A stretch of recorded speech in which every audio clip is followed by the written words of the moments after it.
and welcome to the official podcast of the Pune Grand Tour 2026.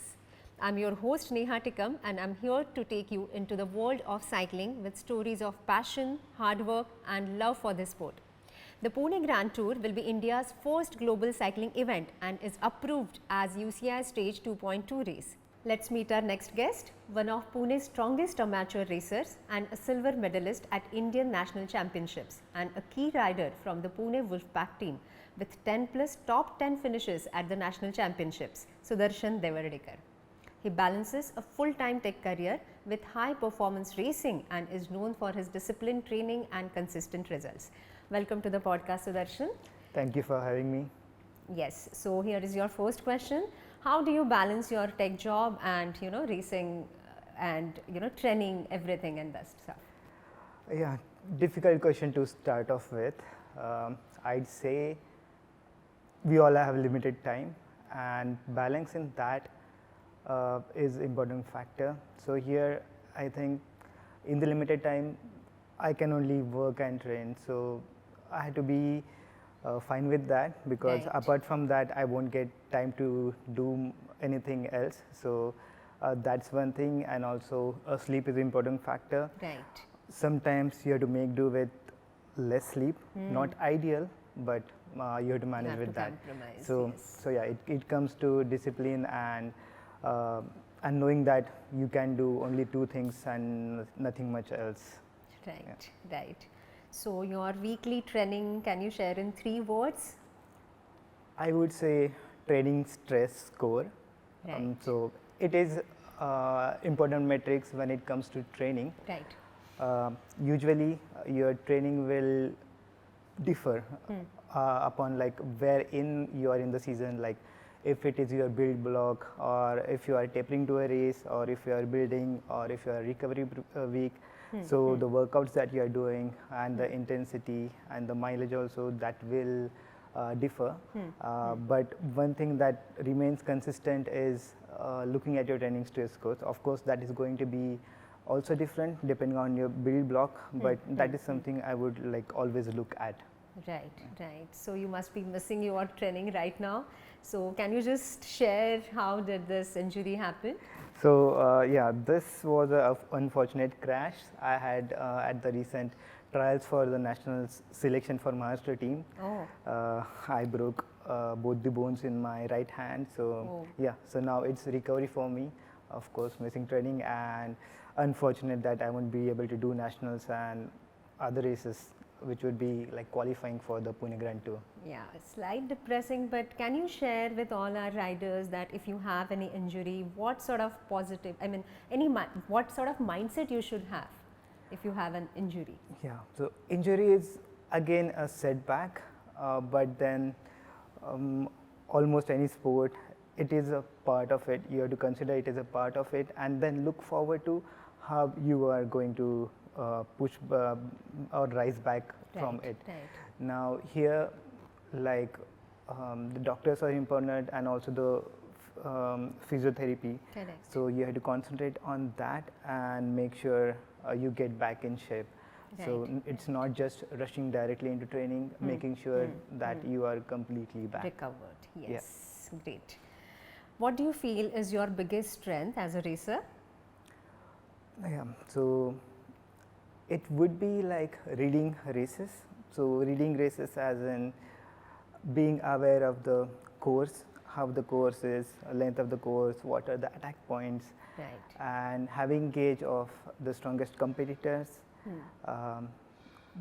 If there are teams, what are the strongest team? If there are individuals, who are the other individuals you have to look at and then following your strategy. Correct. And with that also comes the durability. Now durability is something that matters at the end of the race. So it dictates that like the amount of effort that you can do at the end of the race. Right. So usually you can do a strong effort when you are fresh, but it matters more how much same effort you can do at the end of the race. True. So that are the important factors I think I utilize in racing. Oh. How is race intensity abroad compared to here? Like key differences racing abroad versus India or in Pune? Yeah.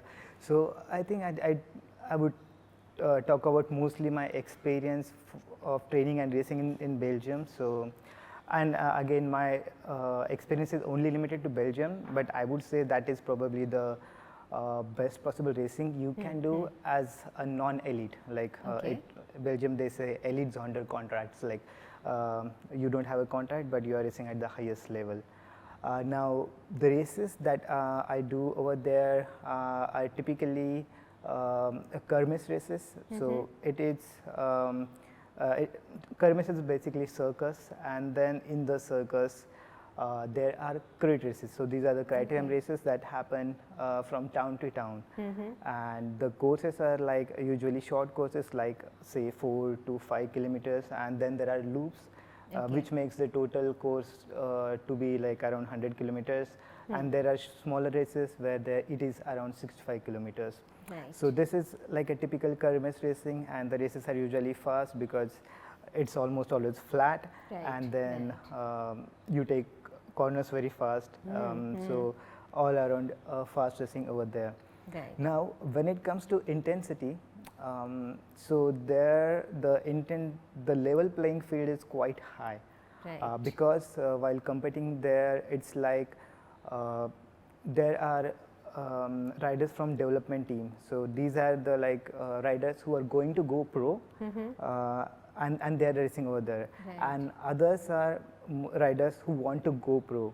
So these are like riders, they are going to there to make their career, and you are racing against them. So all the bunch is quite at high level. So it's like then they don't take any prisoners. Like it's just all out racing, and so it goes very fast. So most of the races, it's like right from the gun, it's all out fast racing. And this recent years, so all the races that I have been competing, the average has been around like 44 kilometers per hour, and that is like for at sea level, that is quite high. So it's all an out and out very fast racing. Yeah. And then if we look at the racing scene in India, I would say the level is of course the level is not that high, but like there are, let's say, top 10 riders who are with the chance of winning the race. So so 10 riders you have to watch out for. Right. So and the racing wouldn't be like always that high intensity. There could be if a strong rider goes from the start, the race would be more difficult. But usually it I would say lower intensity because the level is lower. Right.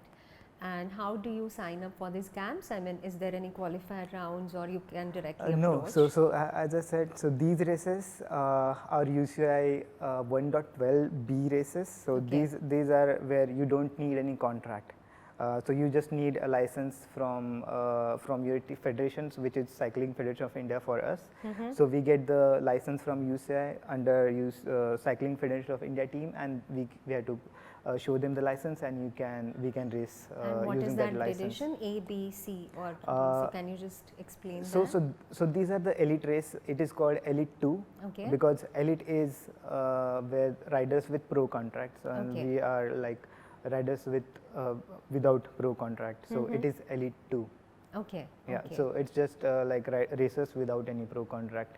Yeah. Right. Okay. So here we are having UCI 2.2 version in Pune in Grand Tour. Yes. So tactic or skill you learnt internationally in this while racing or in these camps? Yeah. So this is typically for the kermesse racing. So again, it's a circuit race, and there are like a lot of corners over there, and so it's like you usually go first, and then you take the corners first, and then sprint out of the corners. So it's all out racing. Now here it becomes very important, like to save your matches. Now one important thing is you have to trust the riders. Like you have to trust the rider that is in front of you. You have to trust the rider that is in the or to the side of you, because if you like you're riding with whole new bunch because you're not used to that. Yep.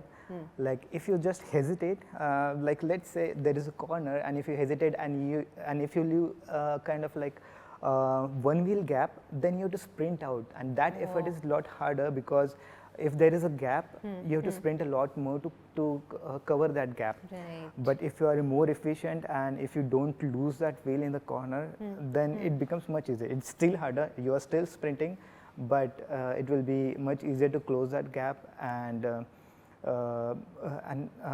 have that less effort, so that you save your matches. Right, so that discipline, so it is also like a part of the skill, so trusting others, and then it teaches you to how can you save your matches, because then for the over the duration of the race you are fresher, and then you can do something at the end of the race. So these all are single day races, or it's like into like stages? No, these are all single day races. Single day races. Yes. Great. If an amateur wants to take part in UCI event, what would be the roadmap for him? So I think in the 2.2 there are certain club teams. If you are a club team, they can register and they can take part. But the World Tour races, amateur can't simply take part because for the races, the teams get an invite. Okay. So it's like, say for example, we are at 1.1 or race or 1.2 race, which is the UCI World Tour. There only the World Tour teams get invite. So for example, Tour de France, there are 18 World Tour teams. So they go to the races now. So each of the team then has to select. So there is place for 8 riders, so they can select who 8 they want to have in the team. And then since it is like happening in France, then there is like they can have 4 teams from the nation, which are like not pro tour teams but one level below. They can take parts, and they get a wild tour and wild card entry for it. So you have to be on a team if you want to compete in World Tour races. But exception would be the Asian Championships and the World Championships. There, because it's the national teams, you have to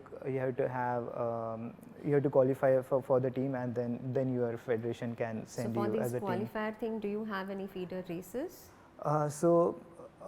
I don't have exact idea, but you need to have certain UCI points to be able to qualify. And certain things, like if the race is happening in your region, you get like you can have more teams. For example, in Pune Grand Tour, we'll have national teams because it is happening in India. But those teams usually won't be able to take part in other 2.2 races in other countries. Right. What should foreign riders expect from this Pune Grand Tour? I think they should expect good competition.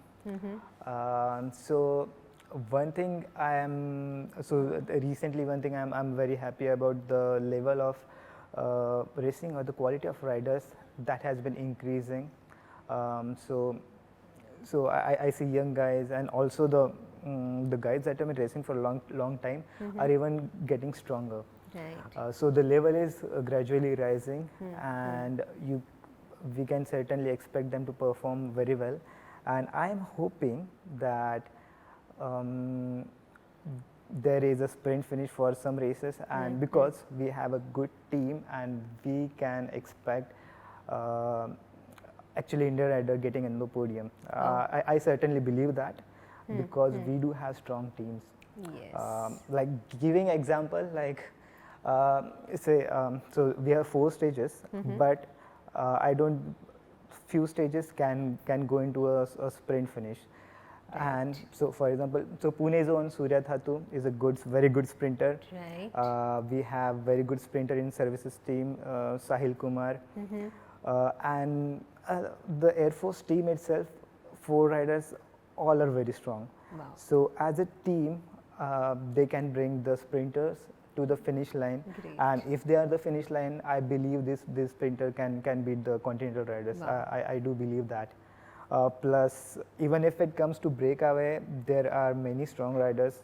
Again, from the services team, Naveen John, Harshveer, many riders. Right. If someone gives them a leash, if they go into break, I'm certain that they can finish it and bring it to the line. Great. So, It's so exciting to witness this. I'm cheering them. I'm cheering them on, and I think so. Foreign riders should be aware of that. Like, Yes. there is good competition here. How will the Pune Grand Tour shape the cycling scene in India, in Pune? So, Yeah, so I am very excited about this because this is the first time that stage race 2.2 is happening in India. Previously, we had a 1.1 race which happened in like Mumbai. These are like one-day races. Okay. It happened in Mumbai, Delhi, and Udaipur, I think. Okay. In 2013, I know only of this century. I don't know of the previous century, but in recent history, we didn't had any stage race, right. and this is the first time we are having a stage race. This means, like, except for the World Tour teams, continental teams are going to come here. I know few of the riders from this team, so they race all over the world. Those guys are coming to come over here, and I'm sure that they'll get a great experience over here. Right. Now, I believe this is only a start because this is a great opportunity.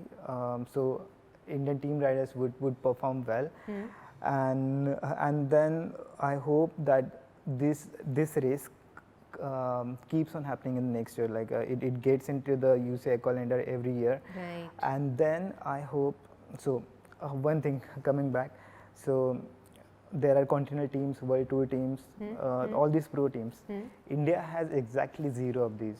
Oh. Can you believe that? Like India has none of the pro teams. Like Oh. because for any Indian, if you want to go pro, it is very hard right now. Because even if you are very strong, so just around here, you can't directly like go into pro tour team. You probably have to go somewhere else, most likely Europe, compete over there, Right. and get into the team. So right now, and not everybody has resources to do that, because yeah, strong riders, but if they don't have those finances, not able to do the go outside, they won't be able to do that. So we do have very strong riders here.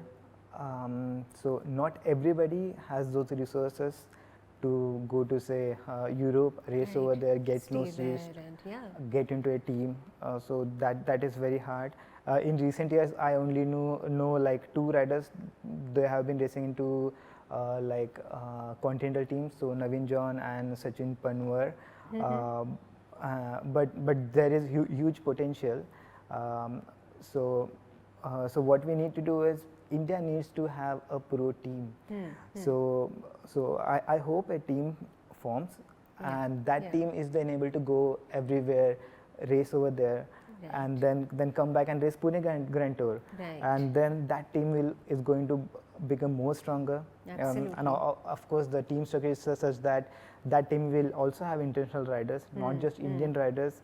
And then this team would lead for like more competition, more teams coming up, and then we can probably see someone from India taking part in Tour de France. Right. So I'm hoping that this is just this is a big Just the big beginning step for a big- and a big yes. stepping stone towards that. There were like small efforts by some teams like Specialized Kinkini, Chiklo Racing, but they were not like a continental team. But I hope a continental level team gets formed here. Then hopefully World Tour. We can hope for a World Tour level team from India, but hoping for a World Tour team. Yes. And this would lead pathways for riders in India to become pro. Right now, it's very hard for someone to go pro.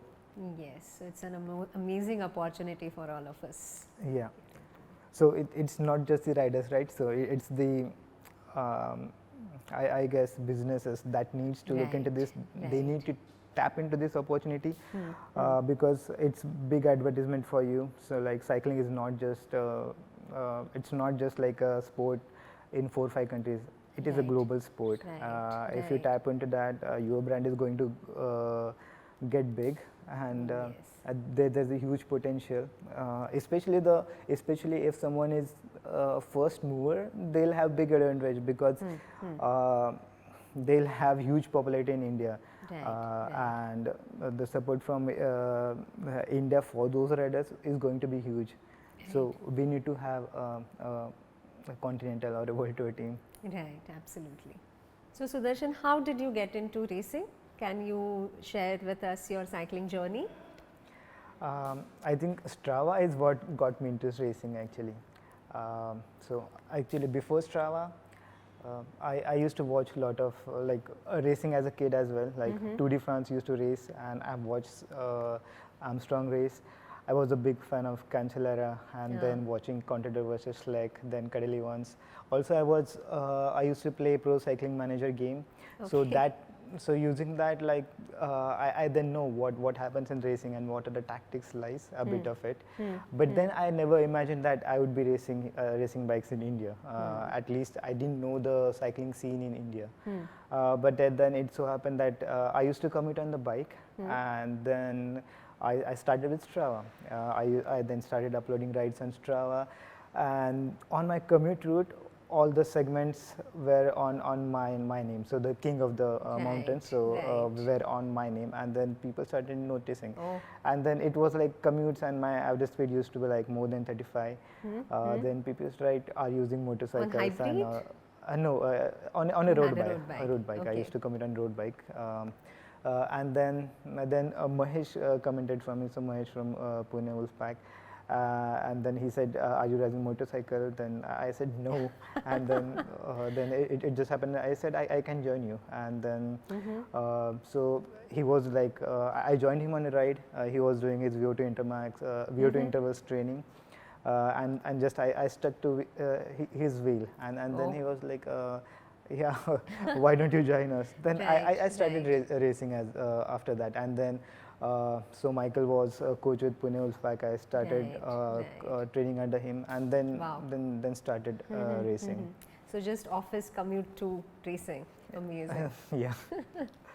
So one more question, a piece of advice to all the beginners who want to balance their profession and passion, racing ambition, I would say. How can they do? Yeah, so this is a very difficult conundrum, I would say, because there's a limit on how much you can train as well and how much you can put into studies. And we as the Indians are lacking, or we can say don't have that much resources if we compare to Europeans, because when we have to balance with studies, we naturally get less time to train. If you see the guys who want to go pro, so they usually train around like 25,000 kilometers per year. Wow. And the pros, they train like 35,000 kilometers on an average. It's basically their job. So it's basically their job. So they'll ride 4 to 6 hours per day, and that's part of their job. And we simply can't do it when you are balancing 2 acts. So it is very difficult. But to get to that very high level, again, it's just the discipline that you have to follow, and make sure that you are doing your work or studies right, and also you are training right. Still, you will be limited because you have limited time. Now, again, what will help if you get a contract? And again, coming back to, we don't have any pro team in India. So if that happens, young riders get on a contract, then they will be able to give their all. So right now, I see young riders, they are very good, but still they have to study. They have to study for the exams. And it's not always that they'll be able to train like 4 to 6 hours. It just can't happen. So if riders get pro contract, they are able to train all day, then we will naturally see talent coming up and going to world tour level. Absolutely. Yeah. So Sudarshan, what do you feel about Pune Grand Tour coming to India? I'm very excited for this. Yes. This is a great opportunity and a big stepping stone for road racing in India. Yes. I hope this leads to like having continuous UCI races over here. I hope this gives this gives rise to like new teams, and hopefully we'll see some riders from India in Tour de France. Amazing. It was pleasure to have you, Sudarshan. Keep inspiring as you always do. Thank you so much. Thank you so much. It was my pleasure to be here. Thank you. Thank you. Join us again for some unheard cycling stories on the official podcast of Pune Grand Tour. Thank you.